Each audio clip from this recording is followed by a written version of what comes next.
പ്രിയ സഹോദരങ്ങളെ, ഇന്ന് ഞാൻ നിങ്ങളുടെ മുൻപിൽ വന്നിരിക്കുന്ന ചില സത്യങ്ങൾ, അത് എൻ്റെ അഭിപ്രായത്തിൽ സത്യങ്ങൾ, അല്ലാതെ നിങ്ങൾക്കത് തിരിച്ചു തോന്നുന്നെങ്കിൽ കുഴപ്പമൊന്നുമില്ല.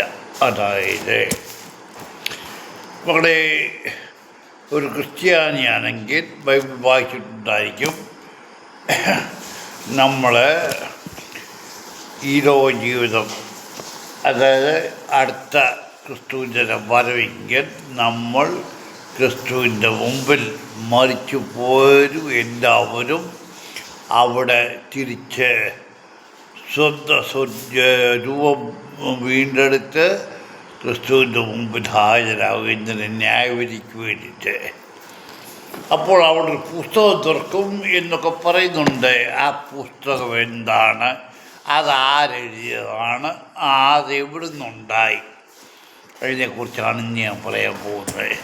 മക്കളെ, സ്വർഗത്തിൽ ഇല്ലാത്ത ഒരു കാര്യവും ഭൂമിയിലില്ല. അന്നേ കമ്പ്യൂട്ടർ സ്വർഗത്തിലുണ്ട്. ഇനിയും CCTV ക്യാമറ ഈ ലോകത്തിൽ വന്നിട്ട് എത്ര നാളായി? അത് മനുഷ്യൻ ഉണ്ടാക്കിയ സമയം തൊട്ട് CCTV ക്യാമറ ഉണ്ട്. അതിവിടെ ഒരു മനുഷ്യൻ്റെ ഹൃദയത്തിൽ. അതാണ് ദൈവം മനുഷ്യനെ സൃഷ്ടിച്ച് തൻ്റെ ആത്മാവിനെ അവൻ്റെ ഉള്ളിൽ കൊടുത്തു എന്ന് പറയുന്നത്. ഈ ആത്മാവെന്ന് പറയുന്നത് മൊസാദിൻ്റെ ചാരപ്രവൃത്തിക്കാൾ കൂടുതലാണ്. അതായത് മൊസാദിൻ്റെ ചാരപ്രവൃത്തി ചെയ്യുന്ന ഒരു മനുഷ്യരാണ്. അവരുടെ ഉള്ളിൽ കൊണ്ട് ഈ CCTV ക്യാമറ.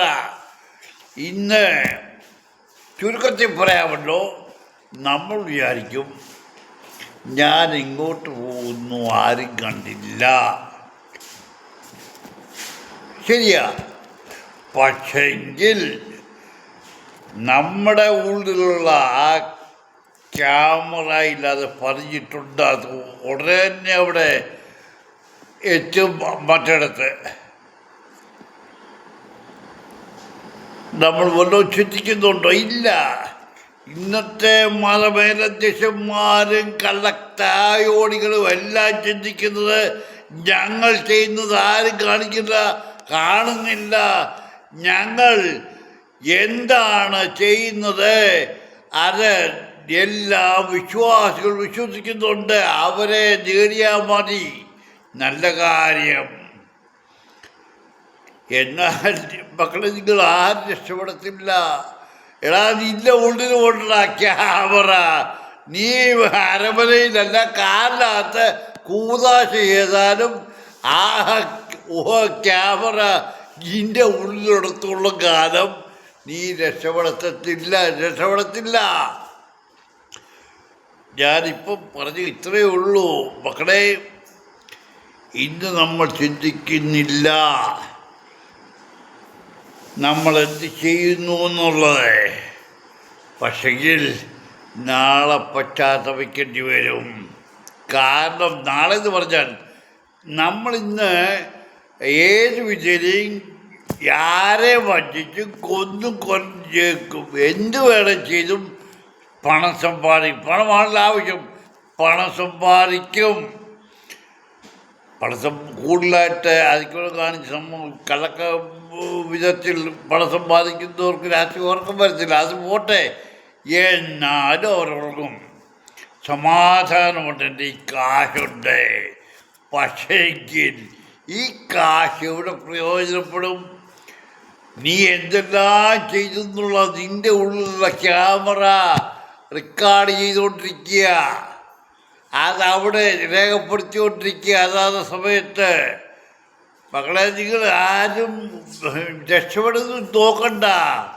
ഞാനുള്ള കാര്യം തുറന്ന് പറയും. വിളിക്കേണ്ടവരെ വിളിക്കേണ്ടി വിധത്തിൽ പറയും. അല്ലാതെ ഞാൻ വിടത്തില്ല. കാരണം വേറൊന്നുമല്ല, ഞാനത് സിനിമയാണെങ്കിൽ സിനിമ എന്തു പറഞ്ഞാൽ കൊടതാരി ചെയ്തതാ. അത് പറയുന്നത് തെറ്റാണോ? എന്നെ പല ഓർത്തസഭയിലെ ദരിദ്രവാസികളും ചാലഞ്ച് ചെയ്തുകൊണ്ട് വന്നു. ഞാൻ ചില കാര്യങ്ങളൊക്കെ പറഞ്ഞു, ചോദിച്ചു. ഞാൻ എൻ്റെ നമ്പർ കൊടുത്തു, വിളിക്കുക, സംസാരിക്കാം. കള്ളം മത്തായിക്ക് സപ്പോർട്ട് ചെയ്യുന്നവരായിരുന്നു കൂടുതൽ. കാരണം അവരെ സപ്പോർട്ട് ചെയ്താൽ ബന്ധം വിച്ചുട്ടം കിട്ടും. ഗൾഫിൽ നിന്നൊക്കെ തിരിച്ചു വന്ന ദരിദ്രവാസികൾ ആയിരിക്കും ആ പുറകെ നടക്കുന്നത്. എന്നാൽ ആ മിച്ചത്തെ കൊണ്ട് നീ സമ്പാദിച്ച് ജീവിച്ചോ. പക്ഷേ നീ മനസ്സിലാക്കണ്ടേ, ഈ കള്ളം മത്തായി പോലും അറിയുന്നില്ല ഈ ഒളിക്കാമറ അവൻ്റെ ഉള്ളിലുണ്ടെന്നുള്ളത്. അതാണ് ഇവരുടെയൊക്കെ വിവരദോഷം എന്ന് പറഞ്ഞത്. അവർക്കതിനെ പറയാമോ? ഇല്ല മക്കളെ. ഈ ലോക ജീവിതത്തിൽ മനുഷ്യരെ വിദ്യയാക്കി ജീവിക്കാൻ നോക്കുന്നവരോട് എനിക്ക് പറയാൻ ഇത്രയേ ഉള്ളൂ, മനുഷ്യരെ വിദ്യയാക്കി ജീവിച്ചു. എന്നാൽ ഒരു ദിവസം നീ പിടി വീഴും. ഇന്ന് കേരളത്തിൽ തന്നെ ഞാൻ ഒരു കാലത്ത് പറഞ്ഞു, ഒരു കാലത്തിൽ കുറേ വർഷങ്ങൾക്ക് മുമ്പ്, അതായത് കേരളത്തിൽ തന്നെ 100 ചില്ലുവാൻ കോച്ചുമതി യന്ത്രം ഉണ്ടായിരുന്നു. ഒടുവിൽ കൊയ്ത്തുമതി സമയമാകുന്നതിന് മുമ്പ് അന്വേഷിക്കുന്നപ്പം അത് ഇത്ര കേടാണ്. അത് കഴിഞ്ഞ് ബാക്കി നോക്കിയാൽ പറഞ്ഞു അത് കേടാ. എന്തുകൊണ്ട്?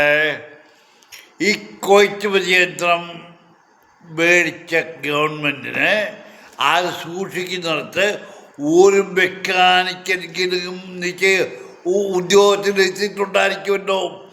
അവൻ ഇതെല്ലാം ഈ ഒരു കാറ് വെറുതെ ഇട്ടിരുന്നാൽ ആരെങ്കിലും ആഴ്ചയിലൊരിക്കലെങ്കിലും അത് സ്റ്റാർട്ടാക്കും. എവിടെയെങ്കിലും 1 കിലോമീറ്ററിന് ഓടിക്കും. ഇതൊന്നും അറിയാത്ത വിഡ്ഢികളാണോ അവിടെ ആ കൊയ്ത്തുമതി യന്ത്രത്തിൻ്റെ മെക്കാനിക്കായിട്ടിരുന്നത്? ഓടിക്കണ്ട, ആ മെഷീനൊന്ന് ഓപ്പറേറ്റ് ചെയ്തോ. കൊയ്ത്തുമതി വരുന്നതിന് മുമ്പേ കേടായിട്ടുണ്ടെങ്കിൽ അത് റിപ്പയർ ചെയ്യണമെന്ന് വേണ്ടപ്പെട്ടവരെ അറിയിച്ചോ. ഇതാര് ചോദിക്കാനാ? അതൊക്കെ ആ കൊയ്ത്തുമതി യന്ത്രം മേടിച്ച് കാണും, ഒരു വർഷം ഉപയോഗിച്ച് കാണും. പിന്നെ അത് എവിടെ പോയി, അത് അവിടെ ഉണ്ടോയെന്ന് തന്നെ നമുക്കറിയിച്ചില്ല. ഇതാണ് നമ്മുടെ കേരളത്തിൻ്റെ ഗതി. വേണ്ട. ഇനി ശബരിമലയുടെ കാര്യമെടുക്കാം. ശബരിമലയിൽ ഞാൻ പോയിട്ടുള്ള അതിനകത്ത് എനിക്ക് പറയാനുള്ളത്, ഇവർ വലിയ ഇതെടുക്കും, എന്ത് വേണമെങ്കിലും ഒന്നേ പ്രശ്നം വെക്കും. 10ഉം 15ഉം തന്ത്രിമാരും അവരും നിലവിളക്ക് വെച്ച് പ്രശ്നം നോക്കും. എന്തുകൊണ്ട്? ഈ സ്വർണം മുഴുവൻ പോയി പൊളിച്ച് അത് ചെയ്യാനാണെന്ന് പറഞ്ഞപ്പോൾ നിങ്ങളത് നോക്കിയില്ല. അതിന് ഉത്തരവുണ്ട്. ഈ ഇവിടെ ശബരിമല ഏത് കാര്യം ചെയ്യണമെങ്കിൽ അത് അവിടുത്തെ ശബരിമല തന്നെ ചെയ്യണമെന്ന് ഉത്തരവുണ്ട്. അതൊക്കെ നിഷേധിച്ചിട്ട് പുറത്ത് കൊണ്ടുപോയത് എന്തുകൊണ്ട്? ഞാനിതിനെക്കുറിച്ച് കൂടുതൽ പറയുന്നില്ല, പറഞ്ഞാൽ പ്രശ്നമാവും. അതുകൊണ്ട് ഞാനിത് ചോദിക്കുന്നില്ല. പോട്ടെ മക്കളെ, ഇതെല്ലാം ഒരു നാടകമാണ്. അതാണ് ലോകമേ നാടകമെന്ന് പറഞ്ഞത്. നമ്മൾ ആരും നിശ്ചയിക്കുന്ന പോലല്ല. ഞാൻ ചെയ്യുന്നതല്ല മറ്റൊരുത്തൻ ചെയ്യുന്നത്. എൻ്റെ മനസ്സിലല്ല മറ്റൊരുത്തൻ്റെ. രണ്ടും കൂടെ മിക്ക കേസുകളും തെളിഞ്ഞു വരുമ്പോൾ ഈ പ്രതികൾ 2 പേരും ഒരുമിച്ച് ഒരു ജയിലിലുള്ളവരായിരുന്നു. അവിടുന്ന് അവർ പ്ലാൻ ചെയ്ത ഈ കൊള്ളയും ചെയ്യാൻ പ്ലാൻ ചെയ്തത് എന്ന് തെളിയും എന്ന് ഞാൻ പറഞ്ഞു. നമ്മളെന്തോ ഇപ്പം മയക്കുമരുന്ന് തൂഫാൻ്റെ കാര്യം പറയട്ടെ. തൂഫാൻ മയക്കുമരുന്ന് ഒരുപാട് പിടിക്കുന്നു. ഇത്ര പേരെ പിടിച്ചു, ഇത്ര പേരെ കേസ് ചെയ്തു. അവരെ ജയിലാക്കണം. പക്ഷെങ്കിൽ അവർക്കും പരോളും എല്ലാം കിട്ടും. അവർ ഇറങ്ങും, അവരതിൻ്റെ പകുതിയും മുക്കാലും അപ്പുറത്ത് പിന്നെ ഉണ്ടാക്കും. നിങ്ങളെന്തുകൊണ്ട് ഇവർക്ക് നല്ലൊരു ശിക്ഷ കൊടുക്കുന്നില്ല? ശിക്ഷയ്ക്ക് അങ്ങനെ ഒരു നിയമമില്ലെങ്കിൽ അതുണ്ടാക്കണം. പക്ഷെ രാഷ്ട്രീയ പാർട്ടികൾ ഉണ്ടാക്കത്തില്ല. കാരണം അങ്ങനെ വന്നാൽ നിങ്ങൾക്കും പ്രശ്നമാകും. അതുകൊണ്ട് എന്തുകൊണ്ട് ഈ MDMA-യും ഇതും ഓയിലും മറ്റേ കഞ്ചാവും കൊണ്ട് പിടിക്കുന്നവരെ അവരുടെ ഒരു വിരലിൽ ഒരു കൈ പറ്റിയ 2 വിരൽ വരെ മുറിച്ച് കളഞ്ഞ് അവരെ കാണുന്നവർ ചിന്തിക്കണം, ഇവർ ഇന്ന വിധത്തിൽ ഇന്ന കേസിലെ പ്രതികളാണെന്ന്. അത് നിങ്ങൾ ചെയ്യിച്ചില്ല. അപ്പം പറയും പൊതുസമൂഹത്തിൽ അവരെ അപമാനിച്ചു. മനുഷ്യനോ എല്ലാം നല്ലത്. ഒരു സ്ത്രീയോട് വാക്ക് പറഞ്ഞാൽ സ്ത്രീയെ അപമാനിച്ചു. ഇന്ന് ആരായി ശരിയായിട്ടുള്ള കുടുംബജീവിതം നയിക്കുന്നവരെ, അതായത് വീട്ടിലെ മൊണ്ണയായിരിക്കുന്ന ഭർത്താവ് ഉണ്ടെങ്കിൽ ആ കുടുംബജീവിതം സന്തോഷമായിട്ട് നടക്കും. എന്നാൽ ആ ഭർത്താവ് അവരുടെ ജീവിത പര്യന്തം തടവിലെന്ന പോലെ കഴിയുന്നു എന്ന് ചിന്തിച്ചുകൊണ്ടാൽ മതി. ഇനി ഞാൻ കൂടുതൽ പറയുന്നില്ല മക്കളെ. ഏതായാലും നമ്മൾ ഇനിയും ഇന്ത്യയിൽ കറപ്ഷൻ ഇല്ലാതെ വരത്തില്ല. നിന്റെ ബാർബറി മസ്ജിദ് പൊളിച്ചു, അവിടെ രാമക്ഷേത്രം പണിയാൻ ഉത്തരവ്, അതായത് വിധി പറഞ്ഞ സുപ്രീം കോടതി ജഡ്ജി ഏത് നിലയിലാണ് ഇന്ന്? അദ്ദേഹം BJPയുടെ ആസ്ഥാനത്ത് നല്ലൊരു പൊസിഷനിരിക്കുക. അതിൻ്റെ വാഗ്ദാനങ്ങളൊക്കെ ഇതൊന്നും അവിടുന്ന് പുറത്താകുമ്പോൾ അവരത് പറയും, അല്ലാതെ ഇപ്പം പറയത്തില്ല. മക്കളെ, ഇതൊക്കെ എല്ലാം ബന്ധിക്കാർ. എന്തിനു വേണ്ടി? ഈ പൈസ ഈ രാഷ്ട്രീയ പാർട്ടികൾ കളക്ട് ചെയ്തില്ല.